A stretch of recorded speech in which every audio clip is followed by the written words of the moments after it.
नमस्कार, आप देख रहे हैं अमृत वर्षा न्यूज। आपका स्वागत है। कुढ़नी विधानसभा उपचुनाव के परिणाम ने बिहार के राजनीतिक शतरंज की बिसात पर गहरा प्रभाव डाला है। कुढ़नी विधानसभा उपचुनाव में जदयू के उम्मीदवार मनोज कुशवाहा की हार हुई है, भाजपा के उम्मीदवार केदार गुप्ता की जीत हुई है, लेकिन बिहार के सियासी गलियारों में इसे सीएम नीतीश कुमार की पराजय मानी जा रही है। सीएम नीतीश कुमार पर दबाव बनता जा रहा है और बिहार के राजनीति और खासकर महागठबंधन के घटक दलों में सीएम नीतीश कुमार के नेतृत्व को लेकर जो भावनाएं पहले थी, अब कुढ़नी विधानसभा उपचुनाव के बाद नहीं रह जाता है। गोपालगंज में भी राजद के उम्मीदवार हार गए थे, कुढ़नी में जदयू के उम्मीदवार हार गए, तो महागठबंधन के अंदर हलचल खड़ी हो गई है। तो अब बात करते हैं कि इस चुनाव के आफ्टर इफेक्ट क्या पड़ने वाले हैं, क्या असर डालेगा कुढ़नी विधानसभा उपचुनाव का परिणाम बिहार की राजनीतिक तस्वीर पर। अभी सीएम नीतीश कुमार बिहार के मुख्यमंत्री के पद पर है। डिप्टी सीएम के रूप में राजद के सबसे बड़े नेता और राजद सुप्रीमो के पुत्र तेजस्वी यादव है, जो नेता प्रतिपक्ष भी थे, अब वे डिप्टी सीएम है। मुख्यमंत्री नीतीश कुमार के हाथों को मजबूत कर रहे हैं।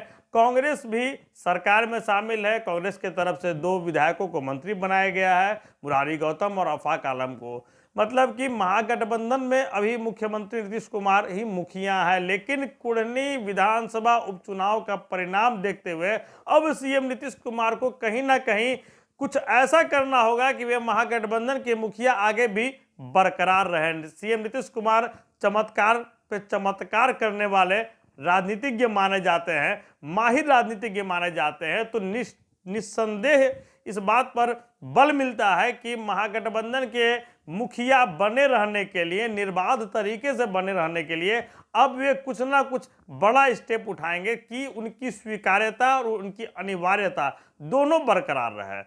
जब जब नीतीश कमजोर हुए हैं, उन्होंने कोई बड़ा स्टेप उठाया है। 2014 के चुनाव में 2014 के लोकसभा चुनाव में जब जदयू अकेले मैदान में उतरी थी और 40 सीटों में 2 सीट प्राप्त हुए थे, जबकि नीतीश कुमार लगातार 9 वर्षों से मुख्यमंत्री थे बिहार के, उन्होंने भाजपा के साथ से अलग होकर वे लोकसभा चुनाव में उतरे। उन्हें उम्मीद थी कि बिहार की जनता उन्हें उनके सांसदों को जिताएगी, लेकिन ऐसा हुआ नहीं और हार की नैतिक जिम्मेदारी लेते हुए नीतीश कुमार ने पद से इस्तीफा दिया और जीतन राम मांझी को अपनी कुर्सी सौंप दी। यह बात अलग है कि ज़्यादा लंबे समय तक कुर्सी से अलग नहीं रह सके और बाद में जिस तरह जीतन राम मांझी से उस कुर्सी को सीएम नीतीश कुमार ने हासिल किया था, वह पूरा बिहार जानता है कि किस प्रकार मांझी जी की कुर्सी खींच ली गई थी।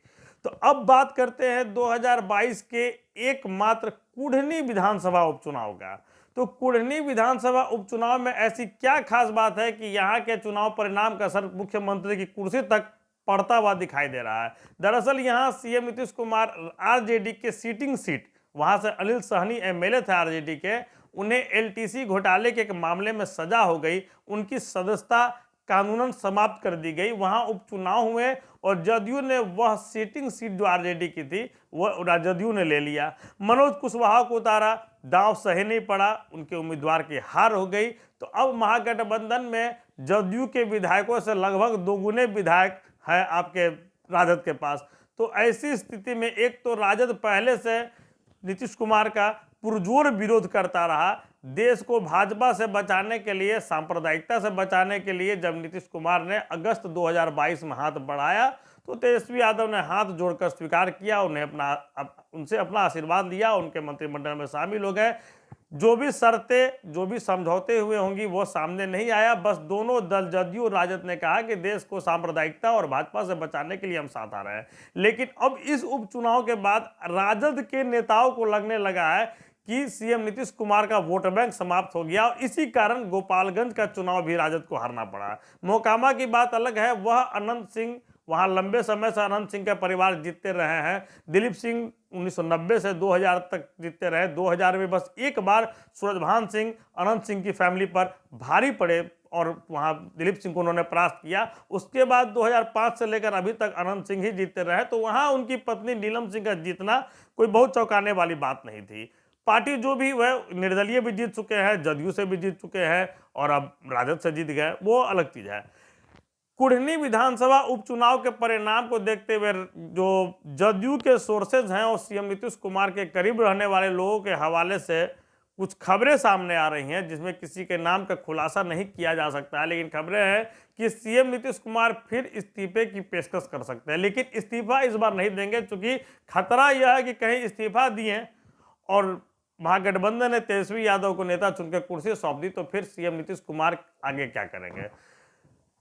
तो इसलिए इस बार इस्तीफे की पेशकश करेंगे और इस प्रकार पेशकश करेंगे कि इस्तीफा देना नहीं पड़े। तो इसके लिए जरूरी है कि राजद के बड़े नेताओं को विश्वास में लेना, लालू परिवार को विश्वास में लेना, और यह इसलिए भी जरूरी है कि मुख्यमंत्री के कुर्सी पर लगातार 17 वर्षों से बैठने वाले सीएम नीतीश कुमार भली भांति जानते हैं कि जन भावनाओं से ही कोई जन नेता बनता है। और जिस प्रकार के चुनाव में परिणाम आ रहे हैं, 2020 के विधानसभा चुनाव का परिणाम हो या फिर 2022 की इन 3 विधानसभा उपचुनाव का परिणाम हो, तो यह कहीं ना कहीं साफ तौर पे दिख रहा है कि सीएम नीतीश कुमार के प्रति जो भावना बिहार की जनता में थी, वे कहीं ना कहीं प्रभावित है, घट गई है या बदल गई है, जिस वजह से नीतीश कुमार को अपेक्षित परिणाम नहीं मिल रहा है। तो जन भावनाओं को पुनः अपने साथ जोड़ने के लिए सत्ता पे बैठे किसी भी बड़े नेता के पास इस्तीफा के अलावा कोई दूसरा बहुत बड़ा विकल्प नहीं दिखता है, और इस्तीफे की पेशकश मात्र या इस्तीफा वैसे शर्तों पे देना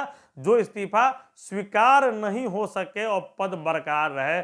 गाइसल रेल दुर्घटना जो 1999 में हुई थी, उसमें उस समय सीएम नीतीश कुमार रेल मंत्री थे प्रधानमंत्री अटल बिहारी वाजपेयी के सरकार में, और गायसल में जो पश्चिम बंगाल में गायसल में जो रेल दुर्घटना हुई थी, उस दुर्घटना की नैतिक जिम्मेवारी लेते हुए उन्होंने इस्तीफा दे दिया था, जो इस्तीफा मंजूर नहीं किया जा सका, और जिसका असर हुआ कि अटल, आडवाणी और मुरली मनोहर जोशी जैसे भाजपा के बड़े नेता सीएम नीतीश कुमार में बिहार का नेतृत्व देखने लगे, और 2000 के विधानसभा चुनाव के उपरांत सीएम नीतीश कुमार को बिहार का सीएम बनाया गया और राजग, राष्ट्रीय जनतांत्रिक गठबंधन के विधायक दल का नेता बनाया गया, जबकि भाजपा की सीटें समता पार्टी से ज्यादा थी।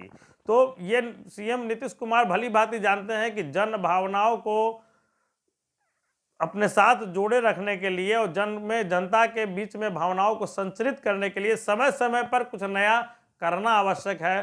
तो अब देखते हैं कि कुढ़नी विधानसभा उपचुनाव के बाद इस्तीफे की पेशकश का एपिसोड कैसे आता है, इसका इंतजार हमें भी रहेगा और आपको भी रहेगा। आप देखते रहिए अमृत वर्षा न्यूज। धन्यवाद।